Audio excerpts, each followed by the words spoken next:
Hello, my name is Nicholas Morgan. I'm an editor at Ahval News, and this is Turkey Abroad. Joining me today from London is Abdulla Hawez. He is a researcher and expert on Kurdish politics. Pleasure to have you here, Abdullah. Thank you, Nick. Very glad to be with you. So, what I wanted to ask you is about some of the ongoing tension right now between the PKK, Kurdistan Workers' Party, and the Kurdistan Regional Government that's been in the news for the last month or two now. And it's in October, the Iraqi government and the KRG signed a deal related to security in the Sinjar province in northern Iraq. And the deal placed security more in the hands of the federal government in Baghdad and pushed for the removal of armed groups from that region, such as the PKK. And this was welcomed by Turkey, the US, and the UN. The PKK, last I heard reported, had somewhere around 30 to 37 bases currently in Iraq, some of them based around like their traditional stronghold in Kandil, the Kandil Mountains, and in Sinjar. So how has this deal so far impacted security in Sinjar? Has it had really any success so far in undermining the PKK there? The agreement has been implemented very recently, so it's very early to say what's going to happen. But a few days ago, the PKK affiliate, which is called Yabeshe, which is the local Yazidi militia affiliated with the PKK, they have said that they are going to withdraw from Sinjar, the city, because Sinjar is a region and then it's also a city. So they have withdrawn from the city itself, but they are still very active in the periphery. So it's still early to say, but I think the problem with this whole US policy, I would like to begin with this, is that it's very conflicting, and I think in a way it's very inconsistent, because they are trying to help the PKK affiliate in Syria, and there's a let's say a unity talk between Syrian Kurds, but then in the other hand, it's helping expel PKK in Sinjar, and in a way, it's siding with the KDP in the fight against PKK. I think this is this is a big issue because these issues are very interconnected. You cannot solve one issue without solving the whole issue. So the US policy now is somehow, it's dealing with the Kurdish issue in Iraq, Turkey, and Syria separately, but this is not going to work. This is because these issues are very interconnected. So the Sinjar agreement was actually brokered, or in a way, it was the US who helped Baghdad and Erbil to broker this agreement, which was mostly about PKK and its affiliates to expel them. But it's very difficult to do that because this Yazidi militia are locals to the region. If you expel them, where are these people going to go? It's their own region. So I think in a way, this agreement in Sinjar is supposed to help Baghdad and Erbil to become stronger, and in a way, it's supposed to also expel the Iran-backed Shia militias. But it's ironically has making the local Yazidi militia that's close to PKK closer to Iran. So in a way, it's pushing PKK closer to Iran. So it has a very contradictory effect, I think. It's this whole US policy, dealing with Kurds separately in Syria, Iraq, in Sinjar, in between KDP and PKK, it's really making things worse, I think. And where do you think a lot of that U.S. strategic incoherence seems to come from? Do you think it has to do with trying to create almost like stopgaps and ways to sort of pacify, say, Turkey and prevent it from launching more attacks, whether it's in Syria or Iraq? I think the problem is U.S. State Department has this policy that they are dealing with Kurds from each country within the framework of this country, which is kind of problematic. Although it's true that Kurds from Iraq and Syria and Turkey are different, but they are also very much interconnected. You have to have a policy of a comprehensive kind of policy toward Kurds in these regions, because Kurds in Syria are somehow affiliated with PKK. And then you have Kurds in Syria who are affiliated with Iraqi Kurds. And then Yazidis, you have some who are affiliated with PKK, others who are affiliated with Iraqi Kurdish KDP. So you can not, for example, try to help Syrian Kurds, especially the SDF who are close to PKK, to help them somehow distance themselves from PKK while you are helping KDP push PKK in Iraq. Because if you do that, PKK has no alternative but only to dig in deeper, for example, in Syria.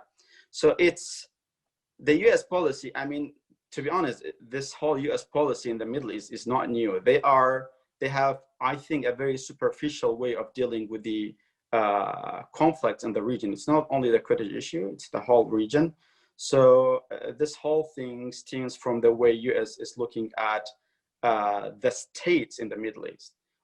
So because these states, we know they're new states, they have been there only for 100 years, and many of the issues that we have right now goes back to at least 100 or a couple hundred years ago.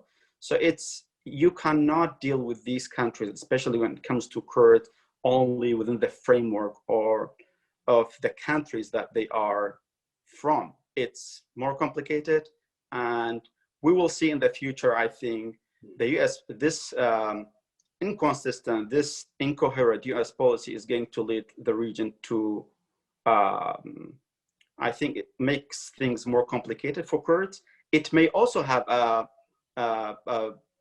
an effect of making PKK closer to Iran and eventually even make Syrian Kurds closer to Assad, which are Iranian allies. I know it sounds complicated, but they are really all interconnected.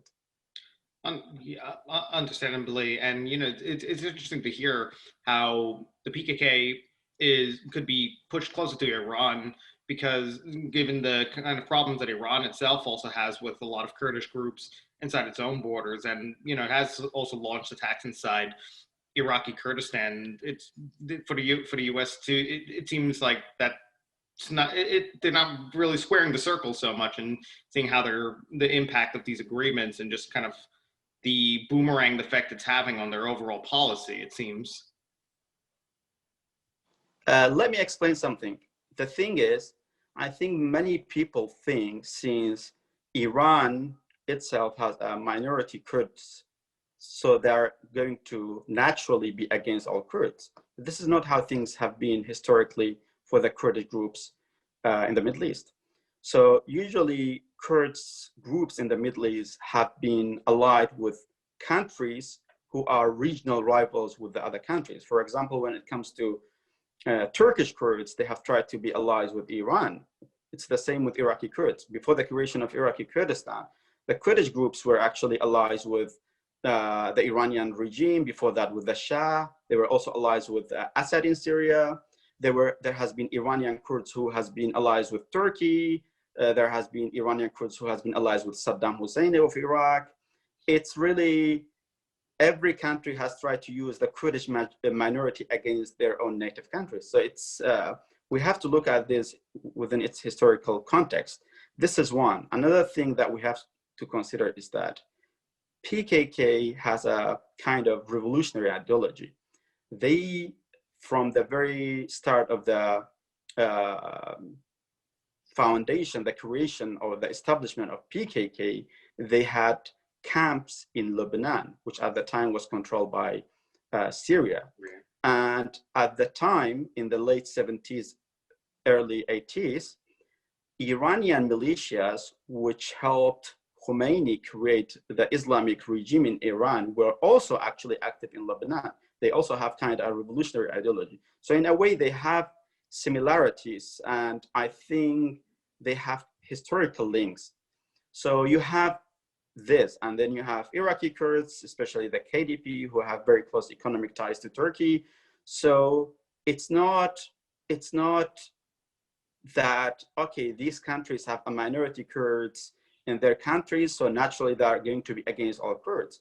I mean, you have different Kurdish groups with different agendas, so it's more complicated than just, oh, we have Iran who has a minority and automatically they'll be against all Kurds. Iran would want to have a PKK, although they want to have a kind of a weak PKK that's not strong enough to challenge Iran, but they want to have a PKK that will create problems for Turkey, which is a natural and historic rival of Iran. So I think if you dig deeper to the history of this region and the nature of the relation between these countries, it makes sense for these countries to use the Kurdish minority against their native countries. And in a sense, it sounds like the message is do not treat like the topic of Kurds in the Middle East is almost like they're a monolithic entity.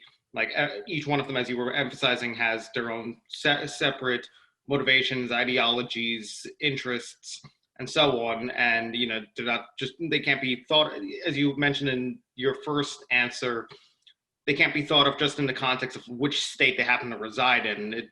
It's broader than just like essentially nation states. It's exactly. I think it's the thing with Kurds is that they are not one. You cannot look at them as one group as Kurds, but also you cannot separate them. It's the issue is very interconnected. But as you said, yeah, the Kurdish issue is actually a regional issue. It's not only specific or exclusive to one country. You cannot understand the Kurdish issue only, for example, by looking at Iraq or only by looking at Turkey or Syria. It's really all interconnected, although they have opposing, let's say, views and agendas, but they're also somehow interconnected, especially the two biggest Kurdish groups, which are PKK and KDP. Their ideology itself is very opposite. KDP's ideology is much older than the party itself. This has been the traditional sort of kind of nationalist conservative ideology within Kurds who have been somehow tribal nation in the Middle East for at least a couple hundred years. PKK, on the other hand, it's a newer, bolder, revolutionary movement. So they have two very different worldviews, but they both have very strong influence over Kurds from the four parts of Kurdistan in Iran, Iraq, Syria, and Turkey.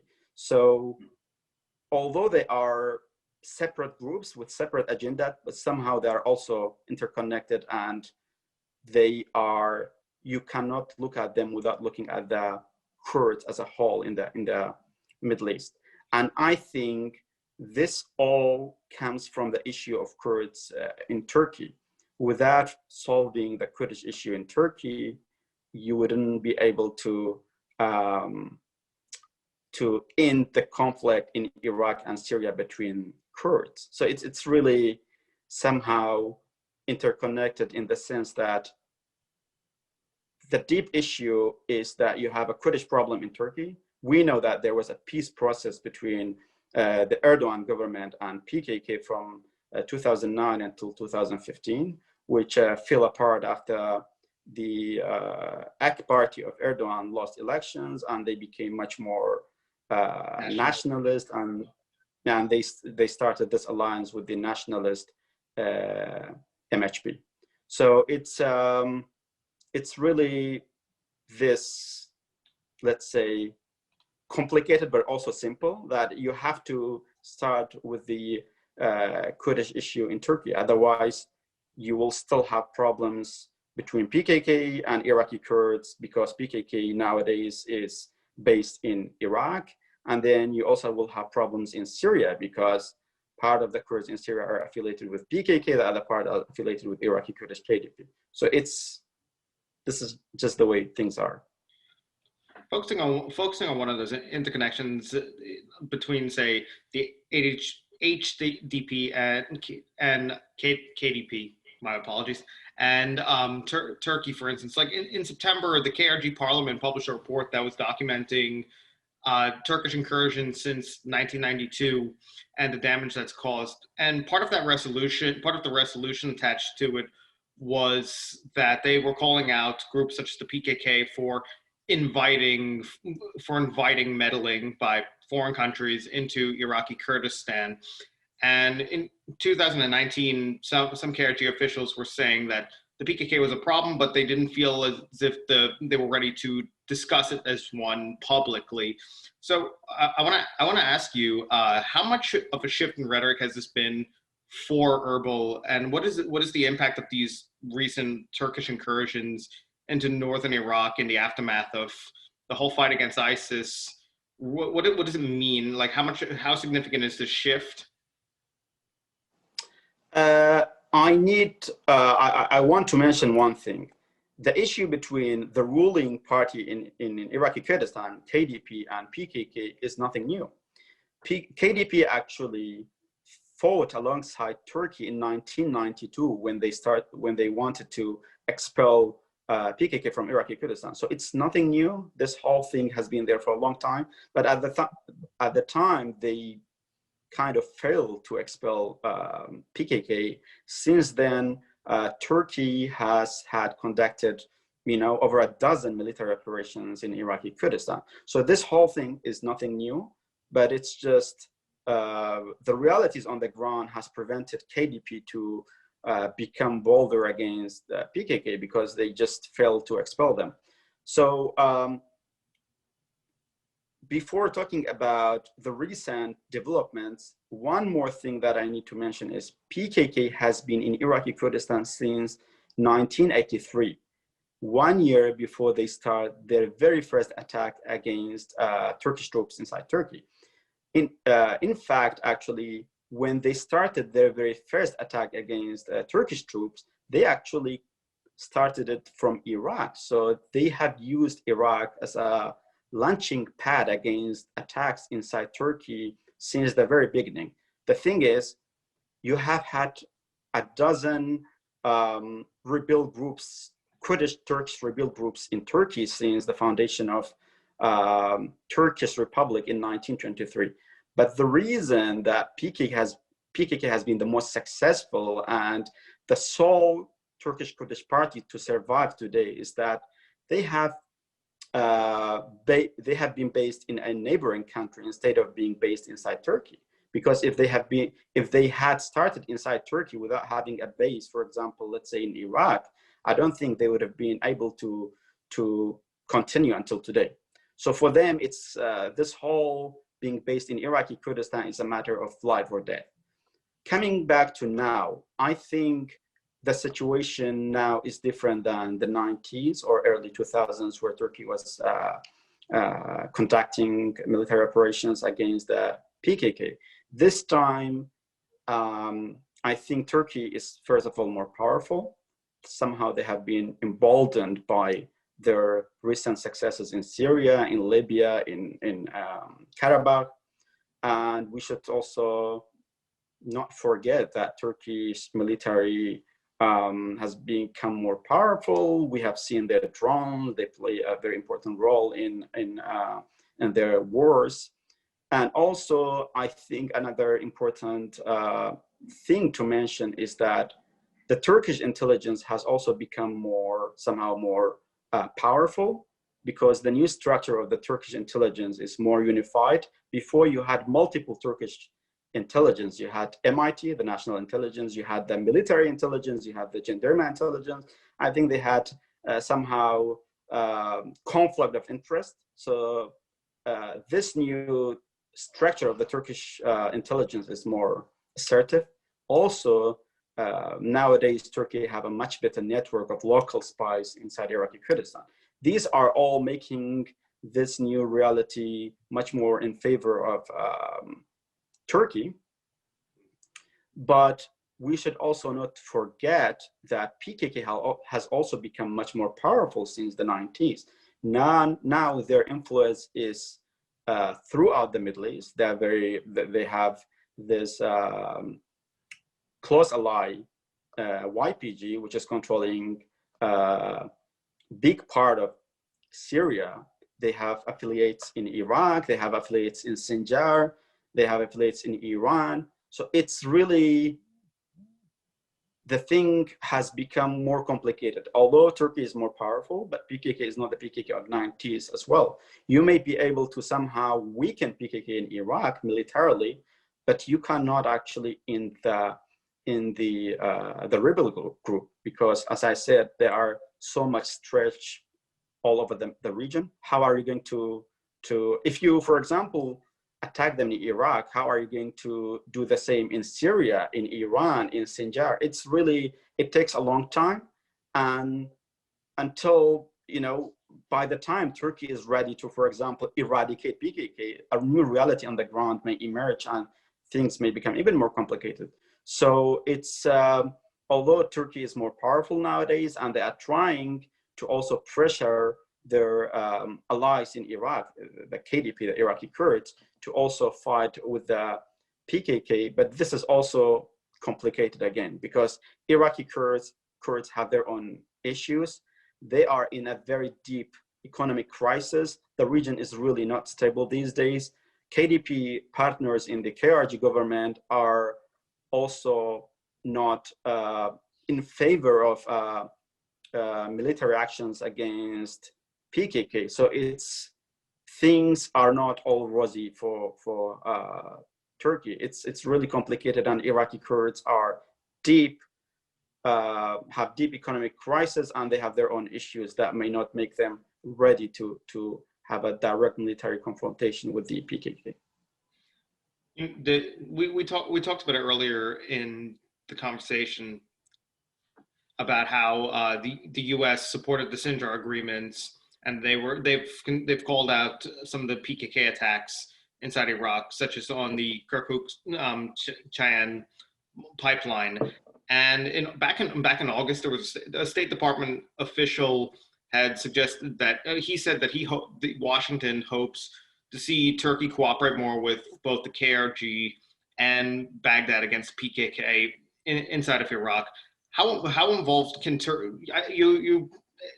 You addressed some of this already about how Turkey can be involved in dealing with the PKK inside Iraq and the complications there.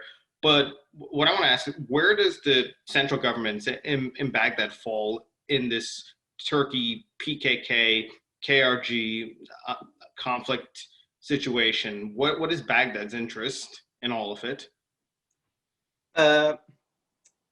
I think when it comes to Baghdad, again, it's complicated, because in Baghdad, you have the prime minister, and then you have the Shia militias, who are even more powerful than the prime minister itself. So when it comes to Baghdad, especially the current prime minister, he tries to somehow align himself with the US. So he also, I think, favors closer ties with Turkey. So the recent Sinjar agreement between Baghdad and KRG, I think both Turkey and US had a role in this new agreement. But the problem for Iraq is that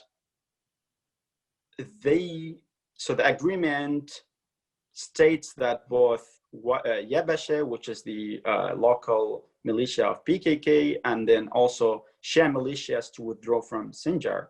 So Yabashe has been paid by Baghdad for a long time. So somehow they have been recognized as a legitimate militia, actually. But now that this new reality is imposed on them, I think they are getting pushed closer to Shia militias, which are close to Iran. Recently, I have read reports that Yabashe is becoming part of tribal Hashd, which are a body close to the Shia militias. So they officially joined the Shia militias to be shielded from any, forceful military action by Baghdad to expel them from Sinjar. So again, that means this agreement is somehow making the local Yazidi, PKK Yazidi militia closer to Iranian-backed militias, which are obviously close to Iran, which automatically makes this militia closer to Iran. So the thing is, in Iraq, agreements on paper are something, implementing them on the ground is something totally different. So because Iraqi army is not that powerful, Shia militias can challenge the state authority, and we have seen that not only in Sinjar, in multiple areas in Anbar, in Salahuddin, in most areas of where they operate. So it's really, this agreement is not only about, oh, there's an agreement between Baghdad and Erbil, and it was, you know, somehow blessed by US and Turkey. Okay, that has happened, it's clear, but implementing it is not as straightforward. It's much more complicated, and we are seeing that the Yebeshe, the PKK militia in Sinjar, they are also trying to somehow, you know, try to fix with the new reality. Now they're getting close to Shia militias because they know if they are getting closer to them and if they're shielded by Shia militias, nobody really can touch them. You know, well, you mentioned how it's one thing for an agreement to exist on paper, and then another on how it is ultimately executed on the ground. So, and the last question I want to ask you is based on some of the civilian complaints that are coming out of Iraqi Kurdistan related to the measures local forces are taking to combat the PKK, like the checkpoints that has been causing some discontent ahead of the winter months, and how it's limiting access to food and other necessities in these areas. And it was in November, you shared on Twitter how one PKK official had said if Erbil keeps moving against the group, there would be war. How seriously of a risk is this that the PKK can exacerbate the security conditions further for Iraq, or even by extension Turkey, as if the KRG decides to move more forcefully against them? As I mentioned earlier, Iraqi Kurds, especially the ruling party KDP, they are really not ready to fight PKK right now, given the realities in Iraqi Kurdistan. But I feel Turkey is somehow pressuring them to become more assertive against PKK. So what they have been doing recently is that they are deploying forces to areas that has been traditionally under the control of PKK since the 90s, especially since the Kurdish civil war in 1996. So by reviving their outposts in these regions, I think KDP, or the ruling party in Iraqi Kurdistan, is somehow trying to isolate PKK into smaller pockets and somehow cut the supply line between PKK forces who are in multiple locations in Iraqi Kurdistan all the way to Sinjar and then to Syria. So by doing that, this may actually trigger a response from PKK, because if they are pushed into small pockets, which will obviously serve Turkish military who are already conducting military operations against PKK, PKK may respond.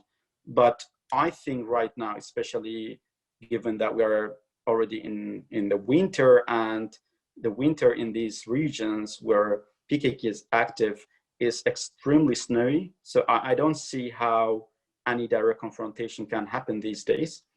If anything happens, it will be next year in spring probably, but we never know. Things may change until then. You know, it's this region, things may change any day. But right now, I don't see a direct military confrontation. PKK may just try to hide in the caves and in the mountains of Kurdistan, since it's winter and it's much more difficult for Turkey to continue the operations for now until the weather becomes better. So I think as we go into winter, all the parties may just slow down for now. But if we don't see any political, let's say, process to make things easier, we may see a confrontation. I won't be surprised. We have, it's really nothing new PKK and KDP have already confronted before more than once. So it won't be the first time anyways. But as I said, if that happens, it will really fill apart all the US efforts in Syria and Iraq to help their Kurdish allies. So I think US should try to diffuse the tension between PKK and KDP, because if they don't do that, it may drag the whole region into a conflict for a long time, and it may also harm Syrian Kurds, which are US allies. Abdulla Hawez, it was great to have you on to talk about this, and I really hope that you can join me again sometime soon on Turkey Abroad. Very glad, Nick. Thank you very much. My name is Nicholas Morgan, and this is Turkey Abroad.